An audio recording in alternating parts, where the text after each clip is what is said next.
Hi mga ka-fur mommies and daddies! Meron po ako sa inyo ikikwento pala kung kailan or bakit ako nagkaroon ng mga alagang aso or having my 7 fur babies, no? Actually, ako po isang dog lover since I was a young boy nung hanggang maliit pa ako, no? Tapos, 2019, I could still remember one of my clients kasi I was working noon sa Fitness First. So, yung isa kong personal training client na pangalan niya si Ali, I could still remember na nag-post siya sa kanyang Instagram na isang puppies na looking for foster parent or mag-a-adapt. So immediately, right after like maybe 30 minutes, again private message ko siya na kung available pa yung puppy. So the puppy was si Bella po yun. No, kung nakita niyo, ayan si Bella. She was, siya ay, I think 2 months old pa lang yan siya nang pagkuha ko sa kanya. So, on that time, Bella was with me, no, almost more than 2 years. Tapos, right after that, ang second dog ko na naman, si Max.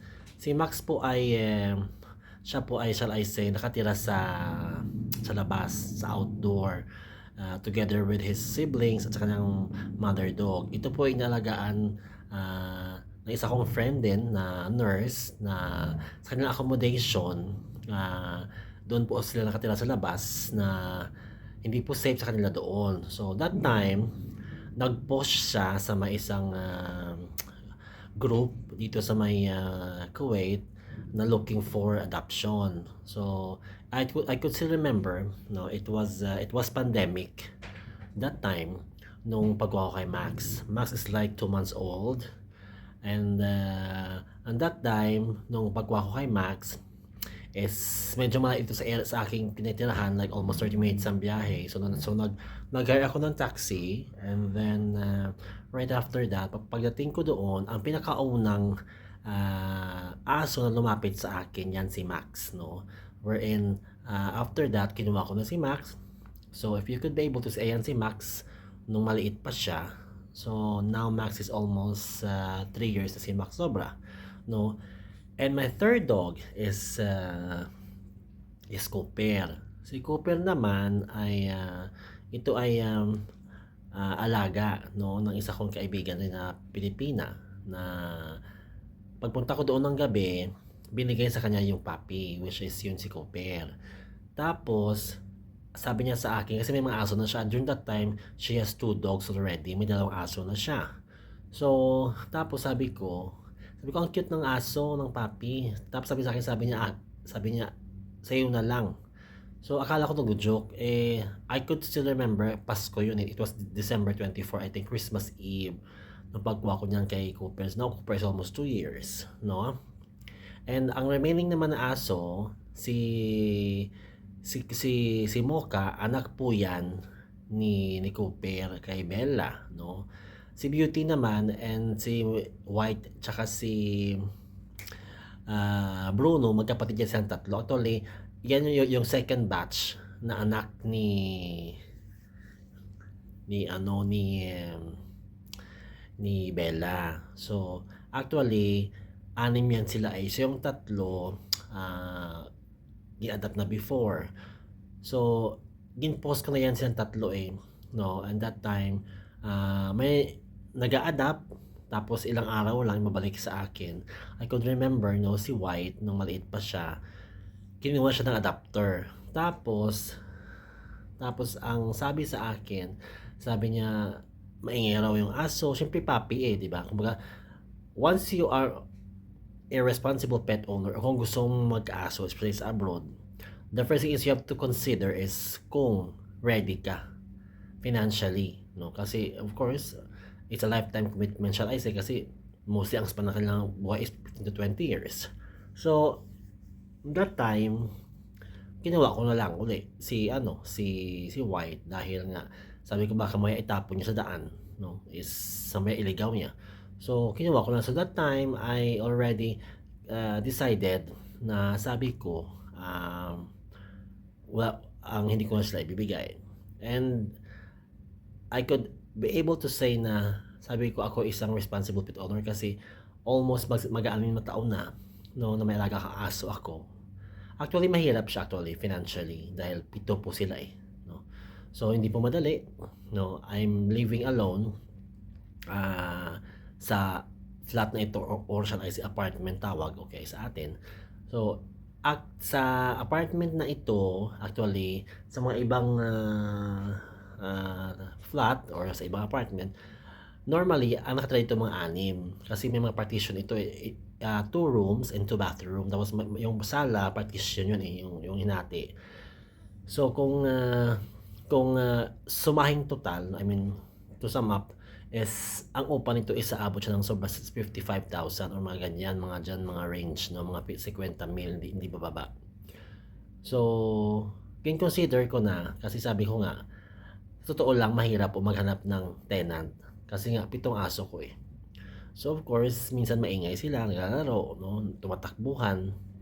So, I decided na, sabi ko is, hindi lang ako kukuha ng tenant kasi sabi ko mamaya magrereklamo pa na maingay yung aso mo. So, I don't want to start a fight or an argue dahil lang sa aso ko. So, sabi ko,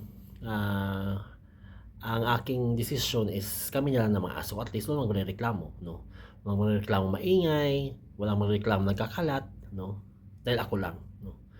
Hindi pa siya madali actually, to be honest. Like, financially, no? Hindi siya madali. So, ako mismo, na gumagawa ako ng paraan, no? I'm sure most of you could be able to relate yung mga for parents na minsan, kahit na yung pagkain mo is konti, pero ayaw mong magutom yung mga alaga mo. This is me, no? My first and utmost priority is yung 7 kong anghel, no? I really make sure na healthy sila lagi, na kahit minsan busy ako, no, dahil siyempre nga nagtatrabaho rin ako, nagra-racket pa actually, hindi nyo alam. Nagra-racket ako, of course, para naman sa extra income kasi nga hindi po biro ang magbayad ng total 300 dinar or 300 Kuwaiti dinar sa atin po is 55 mil na po yung 55,000 na po yung upa, no? I know is mahirap po, pero sabi ko nga ang alam ko is masaya, no? I mean, yung unconditional love na binibigay nilang 7 is hindi po matutubusan ng pera. Yun ang masasabi ko lang, no? So, I'm sure most of my what we call kapwa fair parents, maintindihan yun. Kung ano yung feeling actually na may aso ka, no? Na may responsibilidad ka at obligasyon sa araw-araw. Minsan, of course, kahit pagod ako, galing sa trabaho, nawawala kasi yung pagod ko eh. I don't feel actually alone, no? Hindi ko iniisip na nag-isa na ako dito na namumuhay. I always feel secure actually. Matulog ako mag-isa. Sigurado ako na walang papasok dito or walang gagalaw sa akin kahit ako mag-isa because I have my 7 dogs. No, yun lang ang masasabi ko na hindi po siya madali actually. Especially living abroad with 7 angels or 7 fur babies. Kaya siguro ang mensahe ko lang po, no, sa lahat ng mga fur babies o I mean sa lahat ng mga fur daddies or mommies or mga fur parent is alam ko po ang sacrifices, no, ang inyong pinagdadaanan, no, bilang isang fur parent, no. Hindi po siya madali actually, but as far as I know, rewarding po ang binibigay ng pagmamahal ng inyong mga alagang aso or pusa man yan. So ayan po ang aking kwento ngayong umagang ito, no. Ito po yung aking vlog ngayon is tungkol po nga dito, sabi ko sa inyo is tungkol sa aking journey, no, kung kailan at kung bakit ako nagkaroon ng 7 anghel na kasama dito sa bansang Kuwait. Again, thank you for watching my vlog and have a great night or morning. Ito po si Neil Kending, signing off for now.